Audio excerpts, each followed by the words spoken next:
하나님께서 우리에게 주시는 말씀은 창세기 45장 4절에서부터 8절에 있는 말씀입니다.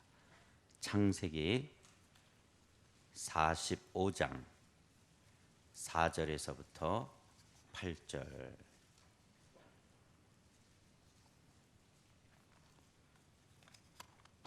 창세기 45장 4절. 제가 갖고 온 성경은 72페이지 72쪽입니다. 사신 줄 알고 봉독해 올리도록 하겠습니다. 요셉이 형들에게 이르되 내게로 가까이 오소서. 그들이 가까이 가니 이르되 나는 당신들의 아우 요셉이니 당신들이 애굽의 판자라. 당신들이 나를 이곳에 팔았다고 해서 근심하지 마소서. 한탄하지 마소서. 하나님이 생명을 구원하시려고 나를 당신들보다 먼저 보내셨나이다. 이 땅에 2년 동안 흉년이 들었으나 아직 5년은 밭갈이도 못하고 추수도 못할지라. 하나님이 큰 구원으로 당신들의 생명을 보존하고 당신들의 후손을 세상에 두시려고 나를 당신들보다 먼저 보내셨나니 그런즉 나를 이리로 보낸 이는 당신들이 아니요 하나님이시라. 하나님이 나를 바로에게 아버지로 삼으시고 그 온 집의 주로 삼으시며 애굽 온 땅의 통치자로 삼으셨나이다. 아멘. 여러분, 인생은 해석입니다. 특별히 그리스도인들의 삶 또한 자신의 삶과 형편을 어떻게 해석하느냐에 따라서 우리의 삶의 질은 너무나 다르게 되어집니다. 여러분도 잘 알다시피 요셉은 야곱의 아들이었습니다. 특별히 야곱이 노년에 낳은 아들, 특별히 사랑했던 라헬이 낳았던 아들이었기 때문에 다른 아들보다 야곱은 요셉을 편애했습니다. 그래서 왕자들이 입는 채색 옷을 입히며 자라게 했습니다. 이런 요셉은 아버지의 사랑이 있어서 그런지 형들이 뭔가 잘못하면 아버지에게 고자질하곤 했습니다. 그러던 어느 날 요셉이 꿈을 꿉니다. 여기서 말하는 꿈은 잠을 자다가 꾸어진 꿈입니다. 젊은 시절 청년 때 내가 앞으로 어떤 인생을 살아야 될까 자신의 삶을 그리는 그런 꿈이 아니라 그냥 자다가 하고 자다가 꿈이 꾸어졌어요. 밭에 있는 곡식 단들이 그 형들의 단이 요셉의 단을 향해서 둘러서서 절을 하는 꿈이었습니다. 또 꿈을 꿨는데 해와 달과 별들이 요셉에게 절을 하는 그런 꿈이었습니다. 형들은 이런 요셉을 아버지의 특별한 사랑, 편애를 받고 있고 편애하고 또 채색 옷을 입고 그리고 고자질을 하고 그리고 이런 꿈 얘기를 하는 요셉을 시기하며 미워했습니다. 그러던 어느 날 아버지 야곱이 형들이 양떼를 치고 있는 곳에 가서 양을 잘 치고 있는지 보고 오라고 심부름을 시킵니다. 형들은 멀리 요셉이 오는 것을 보고 요셉을 죽이자라고 말합니다. 그러나 맏형이었던 루벤이 요셉을 죽이지 말라고 하니까 다른 형들은 요셉을 붙잡아서 옷을 벗겨 구덩이에 던집니다. 형 유다는 그래도 우리의 동생이고 또 우리의 혈육인데 죽이지 말자라고 하면서 마침 이스마엘 상인들이 지나가니까 그 상인들에게 요셉을 팔아넘깁니다. 요셉은 형들에게 팔려가면서 아마 아우성을 치면서 소리를 치면서 살려달라고 애원했을 거예요. 형들의 이름 한 사람 한 사람을 부르면서 형, 내가 다시는 채색 옷도 입지 않을게. 내가 고자질도 안 할게. 꿈 얘기도 안 할게. 형 살려달라고 얼마나 간절하게 애원을 했겠습니까? 그런데도 형들은 모질게 요셉을 팔아 넘겼습니다. 결국 요셉은 애굽의 친위대장인 보디발 장군 집에 팔려 노예로 종으로 전락되어졌습니다. 그런데 창세기 39장 2절 3절에 보면 하나님께서 요셉과 함께 계셨기에 그가 은혜를 입어 보디발 장군 집 전체를 관리하는 관리 책임자가 되어졌다고 합니다. 그런데 보디발 아내가 동침하자라고 유혹합니다. 신학자들의 말에 의하면 이때 요셉의 나이가 17, 18 정도 되어졌다고 말합니다. 아직 결혼도 하지 않은 청년이 주인 아주머니의 유혹은 두려움이었을 것입니다. 무서웠을 거예요. 왜냐하면 요셉은 한 번도 성경험이 없었습니다. 결혼도 하지 않았댔습니다. 그런데 하나님 앞에서 주인집 아주머니와 성관계를 갖자라고 하는 이 유혹은 너무나 무서운 거예요. 두려운 거예요. 그래서 옷을 잡고 뿌리치고 도망 나오게 되자 적반하장으로 보디발 아내는 요셉이 자기를 희롱했다라고 누명을 씌워서 결국 억울하게 감옥에 갇히게 되어줍니다. 그러나 감옥에서도 창세기 39장 21절 23절에 보면 하나님께서 요셉과 함께 하시고 함께 하셨기에 범사에 형통하게 하셨다라고 말씀합니다. 그런데 요셉은 이제 이후에 바로의 꿈을 풀어주게 되어지고 드디어 애굽의 2인자 국무총리가 되어 나라 전체를 다스리게 되어집니다. 바로 왕의 꿈은 7년 동안 나라에 큰 풍년이 들고 그리고 7년 동안은 큰 흉년이 들 꿈이었습니다. 그래서 그 꿈대로 풍년이 들자 창고에 곡식을 잔뜩 쌓아놓게 됩니다. 그리고 7년 뒤 그 꿈대로 흉년이 찾아옵니다. 흉년이 되고 1년이 지나고 2년이 되니까 사람들이 요셉에 와서 양식을 구합니다. 그런데 애굽 사람들뿐만 아니라 주변에 있는 각국에도 흉년이 들었기 때문에 가나안에 살던 야곱도 자기의 아들들, 형들을 애굽으로 보내서 곡식을 사오도록 합니다.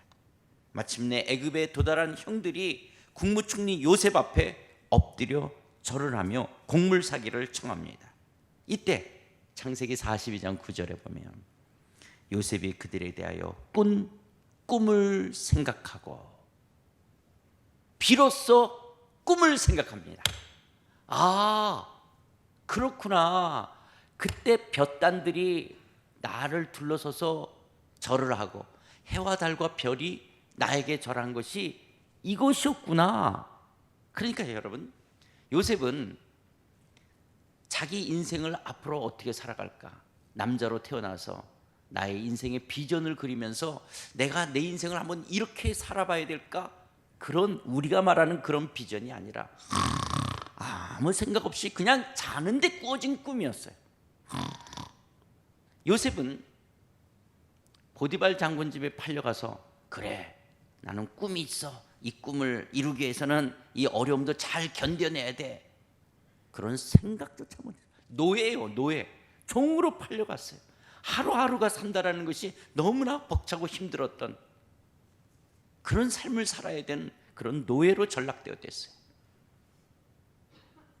요셉이 꿈을 이루기 위해서는 순결해야 돼, 정결해야 돼, 내가 이런 유혹, 성적인 죄를 져서, 그런 생각이 들지 않는, 성경험을 한 번도 안 한 그냥 17살, 18살 청년이, 그것도 하나님 앞에서 주인 아줌마가, 자기가 섬기는 사람의 주인 아주머니가 그런 걸, 그거는 유혹도 아닌 무서움이었어요. 두려움이었어요.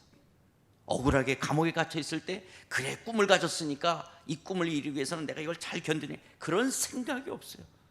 아무리 귀족들이나 사람들이, 그런 높은 사람이 갇히는 감옥이라도 감옥은 감옥인 거예요. 요셉은 꿈을 기억해야 될 그런 여유의 삶을 살지를 못했어요. 그런데 어느 날 형들이 와서 엎드리는 거예요. 엎드린 거예요. 이때 비로소 꿈을 생각하는 거야. 아, 그렇구나. 그러니까 이 흉년 속에 하나님이 우리 민족을 구원하시려고, 우리 가족들을 구원하시려고 하나님이 나를 먼저 보내셨구나. 내가 형들에게 팔린 것이 아니라 하나님이 나를 먼저 보내셨구나로 해석이 되고, 이런 해석이 되도록 그런 꿈이 있었기에 형들을 죽이지 않고, 복수하지 않고 형들을 살릴 수가 있는 거죠. 그러니까 하나님께서 요셉에게 잠을 자다가 하고 이런 2번이나 꿈을 꾸게 한 이유가 뭐냐? 그 형들을 죽이지 않게 하신 거였죠. 만약에 그 꿈이 없었다면 형들을 죽일 수 있죠. 복수할 수 있죠. 그렇게 내가 간절히 애원하면서 살려달라고 살려달라고 그 상인들에게 끌려가면서 뒤를 바라보면서 형의 이름 한 사람 한 사람씩 부르면서 도와달라고 살려달라고 그렇게 애원했는데 나를 저버렸던 그 형들 복수할 수 있고 정말 원수처럼 생각할 수 있었지만, 그리고 지난날에 그 파노라마처럼 자기가 보디발 장군 집에서 노예 생활할 때 그 고생했던 거, 감옥에서 고생했던 걸로 생각할 때 이 형들, 나를 팔아 넘겼던 이 형들 죽이고 싶은 마음이 왜 안 일어나겠어요? 그런데 자기 인생을 새롭게 해석하는 거예요.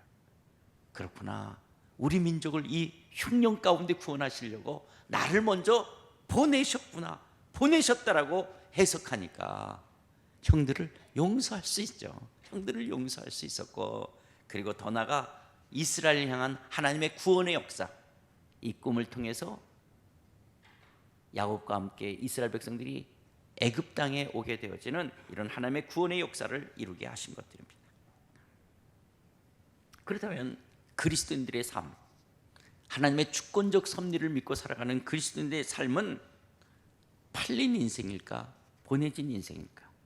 여러분, 2023년 새해를 맞이하는 여러분들은 여러분의 인생을 어떻게 해석하고 계십니까? 여러분들의 오늘날의 형편과 처지, 여러분의 오늘의 상황과 여건을 바라보면서 내 인생을 팔린 인생으로 바라보고 계십니까? 아니면 하나님의 주권적 섭리 아래 하나님의 나라의 영광스러운 백성으로 하나님의 다스림 속에 살아가는 그리스도인들, 여러분의 삶은 보내진 인생으로 바라보고 계십니까? 아마 우리 남성분 또 여성분들 그러겠지만, 오늘 이제 새벽 예배가 마치면 이제 직장으로 출근하실 거예요. 직장으로 출근하신 여러분들은 여러분의 일터에 팔려오신 분들입니까? 아니면 보내진 사람들이십니까? 내가 결정하고 내가 선택했다 할지라도 결과적으로 우리는 하나님의 주권 아래에 있다면 그리스도인의 삶은 우연이란 없습니다. 우리의 인생은 보내진 인생입니다. 그런데 내 인생이 마치 이 자본주의에 팔린 것처럼, 아이고, 내가 대학을 못 다녀서, 내가 실력이 없어서, 내가 인맥이 없어서, 그래서 그냥 이런 직장에 가서 먹고 살기 위해서는 오늘도 하루 종일 일을 해야 되는, 그래서 자기 인생이, 오늘의 직장에서의 생활이 그냥 팔린 인생이에요. 팔린 인생. 그러니까 삶의 기쁨이나 낙이 없는 거예요. 거기에 의미나 가치가 없는 거예요. 팔렸기 때문에 누군가를 향해서 원망하고 복수해야 될 것만 같은 거예요. 그러나 내 인생이 오늘 보내졌다라고 해석한다면, 내가 오늘 출근해서 월급을 얼마를 받든 어떤 상사 밑에 있든 내 인생이 하나님의 주권 아래 있기에 나는 보내졌다라고 해석이 된다면 거기에는 사명이 있고 목적이 있는 삶이 될 줄 믿습니다. 여러분들은 오늘 출근, 여러분들의 직장생활 어떻게 해석하시길 원하십니까? 팔린 인생? 그냥 먹고 살기에 그냥 살아가야 되기 때문에 팔린 인생입니까? 아니면 오늘 여러분의 직장생활 하나님의 주권 아래 보내진 인생입니까? 아마 여성분들, 혹시 집에 계시는 분들, 여러분들은 남편, 내가 이 인간 만나서 보내진 인생입니까? 팔린 인생입니까? 그냥 여러분의 시댁에 팔린 인생이에요.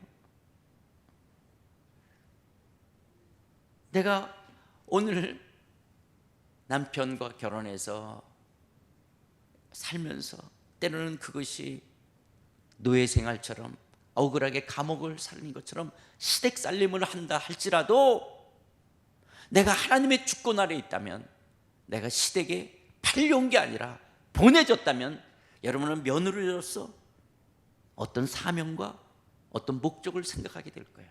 그래, 하나님이 나를 이 집에 오게 하신 것은 하나님의 뜻이 있을 거야. 거기에 새로운 의미와 그리스도인으로서의 어떤 삶의 영향력을 미쳐가게 되어지는 거예요. 내가 아무것도 아닌 며느리처럼 보인다 할지라도, 그러나 이 시댁을 향한 하나님의 뜻, 그것이 그리스도의 복음을 증거하는 것이고, 시댁 사람들에게 예수 그리스도의 사랑을 드러내는 것이고, 믿음의 선한 영향력을 드러내는 것으로서의 자신의 며느리로서의 사명, 목적을 생각하게 되어질 때, 여러분들을 남편이나 자녀나 시댁 사람들을 대하는 태도가 달라질 겁니다. 그런데 내가 어쩌다가 이 인간 만나서 내가 어떻게 이 집에 오게 되어졌는지. 그러면 모든 게 팔린 거예요. 시어머니 용서하려고 해도 용서가 안 되는, 정말 나한테 했던 그 모진 말들, 나를 대했던 이 시집살이들, 이런 것이 다 팔린 것이기 때문에 복수해야 되죠.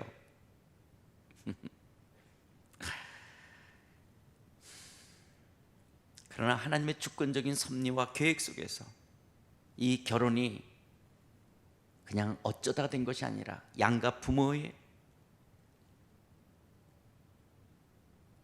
부모들이 허락하는 가운데 합법적으로 이루어진 결혼이라면 하나님의 뜻인 겁니다. 결과적으로 받아들이는 거예요.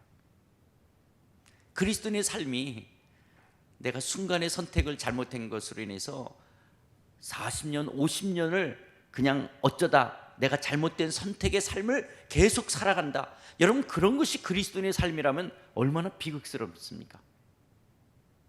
그래서 우연처럼 보여질지 모르지만 거기에 하나님의 섭리가 있는 거예요. 룻이 우연히 들어간 밭이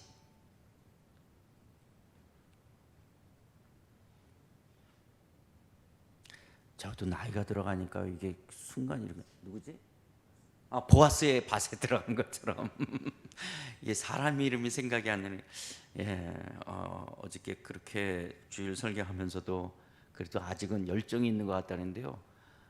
근데 이게 저는 자꾸 이렇게 뭘 잊어버리는 거예요, 사람. 저는 성경 구절을 잊어버릴 때마다 막 이렇게 속에서 막 열이 나요. 와, 나 이거 잊어버리면 어떡하지? 보아스가 생각이 안 나서 지금. 우연히 들어간 밭이 보아스 밭으로 인해서 그 하나님의 놀라운 구원의 역사를 이뤄가잖아요. 그리스도인의 삶은 우연은 없다라고 하는 거예요. 우연은 없다. 그러기에 이 2023년 새해를 열면서 내 인생을 팔렸느냐 보내줬느냐로 해석하는 거예요. 아침에 이런 얘기해서 어떠냐면, 그래도 여러분들은 새벽기도 나오시는 분들이니까 여러분 목사의 입장에서 한번 생각해 보세요. 목사의 입장에서. 저도 목회했지만 여러분, 부모와 자식 누가 갑이고 누가 을입니까? 부모가 갑입니까? 부모가 을입니까? 을이에요. 철저하게 부모가 을이죠. 그런데 사람들은 자식은 엄마 아빠가 더 갑일 거라고 생각하죠. 목회도 마찬가지예요. 철저하게 목회자가 을입니다. 근데 성도들은 갑이라고 생각해요. 담임 목사기 때문에, 교회 어쨌든 리더기 때문에. 아니에요. 그 심정은 철저하게 을이에요. 모르겠어요. 이석호 목사님 갑이세요? 저는 제가 지난 20여 년 목회하면서 보면 저는 내 마음은 철저하게 을이었어요. 그러니까 어느 때는 보면 성도들이 다 시어머니처럼 느껴질 수도 있어요. 가까이 당의 시어머니서부터 시작해서 조금 떨어진 재직의 시어머니와 이렇게 오고 가는 시어머니들 다 시어머니처럼 느껴질 수도 있어요.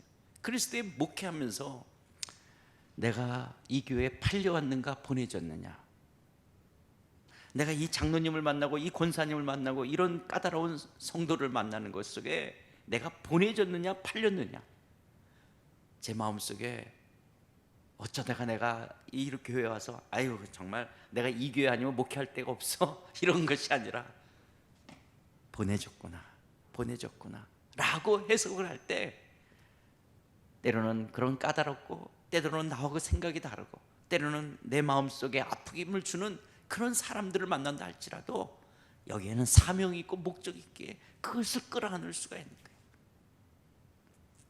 팔렸느냐 보내졌냐, 이것은 모든 그리스도인들, 하나님 나라의 백성들이 늘 자기의 삶을 바라보면서 해석해야 될 것들이에요.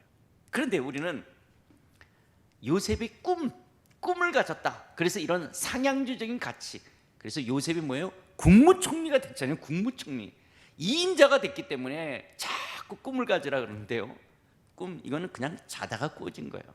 국무총리가 됐다라고 하는 것은 어떻게 보면 하나님의 나라, 그 하나님의 뜻을 이루어가는 한 수단이었어요. 요셉의 진정한 꿈은 국무총리가 되는 데가 아니었죠. 여러분, 히브리서 11장에 보면 믿음의 사람들을 나열해 가다가 히브리서 11장 22절에 요셉을 이야기할 때 뭘 이야기합니까? 믿음으로 요셉은 임종시에 이스라엘 자손들이 떠날 것을 말하고 또 자기 뼈를 위하여 명하였으며, 그러니까 히브리서 11장에 믿음의 사람들의 삶을 나열하면서 요셉은 국무총리가 됐다. 노예로 팔려갔지만, 억울하게 감옥에 갔지만 그것을 잘 견뎌서 국무총리가 됐다. 이걸 믿음으로 다루고 있는 것이 아니라, 요셉은 뭘 다루고 있냐? 죽을 때, 요셉이 죽을 때 이스라엘 자손들에게 자기 뼈를 메고 나가야 될 것을 명한 것, 이것을 요셉의 믿음으로 다루는 거예요. 그러니까 요셉의 꿈은 뭐냐? 화려한 매장지가 있는 애굽 땅, 내가 애굽 땅에 묻혀야 될 인생이 아니에요. 나라의 2인자로 국무총리로 이 화려한 매장지가 있는 이 애굽 땅에 내가 묻혀야 될 존재가 아니라, 비록 척박한 땅이지만 하나님의 언약 약속이 있는 가나안 땅에 내가 묻혀야 된다라고 하는, 이것이 요셉의 진정한 꿈이었어요. 국무총리가 되면서 그런 것은 그냥 자다가 꿔진 꿈속에서 하나님의 주권적 섭리 가운데 이루어진 거고, 정말 우리가 말하는 꿈은, 우리가 말하는 비전의 요셉은 국무총리가 되는 게 아니라 가나안 땅을 바라보는 거예요. 아브라함에게, 이삭에게, 야곱에게 언약하셨던 그 언약의 하나님의 언약에, 그 하나님의 임재가 있는 그 땅을 꿈으로 바라보는 거예요. 그런데 여러분, 우리가 하나님 나라의 백성으로 이 땅을 살면 이 세상 나라, 이 세상 나라의 가치관은 국무총리가 되는 것을 큰 비전과 꿈이라고 이야기하는 거예요. 그러나 국무총리가 되는 것은 하나의 수단인 거예요. 그래서 그리스도인들 가운데 국무총리가 될 수도 있어요. 그러나 어떤 사람은 국무총리가 아닌 여전히 보디발 장군 집에 노예처럼 살아야 되고 억울하게 감옥처럼 살아가는 사람도 그리스도인들 가운데 여전히 있을 수가 있다라고 하는 거예요. 우리는 하나님의 나라를 이루어가는 데 있어서 정말 하나님께서 반드시 예수님은 재림하시고 미래적 하나님 나라가 완성된다면, 우리는 하나님의 나라 땅끝까지 하나님 나라의 복음이 증거되어지고 그 하나님의 나라가 완성될 것을 그리스도인들은 꿈과 비전으로 삼고 살아가는 거예요.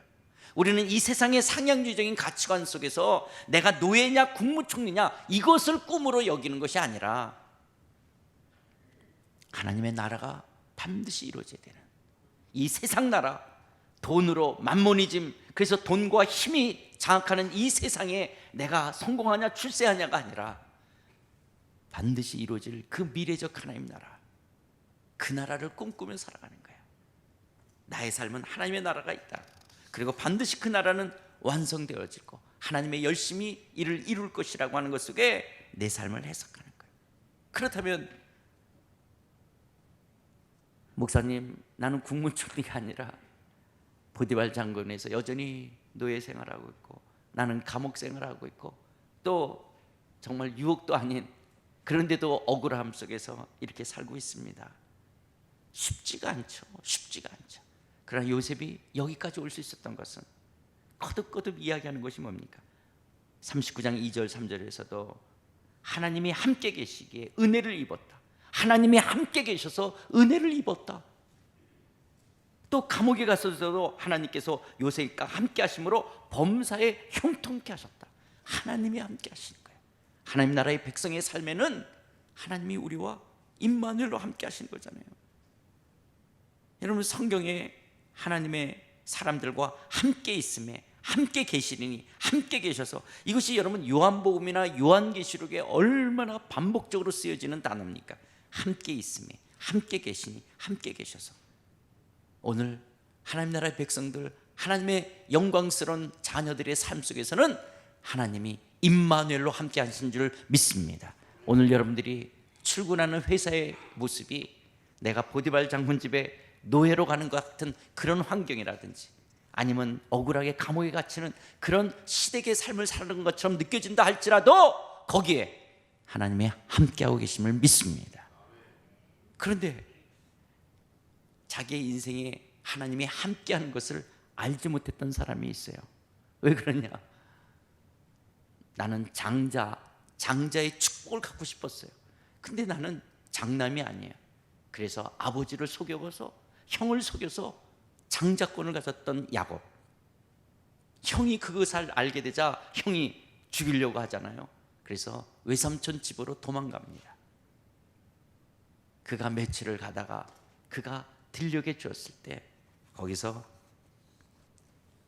사닥다리로 오고 내려가는 그 천사의 모습을 보면서 하나님이 여기도 계시는구나, 여기도 계시는구나, 하나님이 여기 계신다는 것을 알게 되며 그가 베델, 하나님의 집이라고 이름을 줬던 것처럼 내 인생의 걸음 속에서 그것이 장자권을 뺏은 것 같은 나의 이기적인 삶을 사는 그런 모습이라 할지라도, 그런 죄의 밤의 길을 걸어간다 할지라도, 때로는 고난의 밤들을 걸어간다 할지라도 나와 함께 하시는 하나님이 계십니다.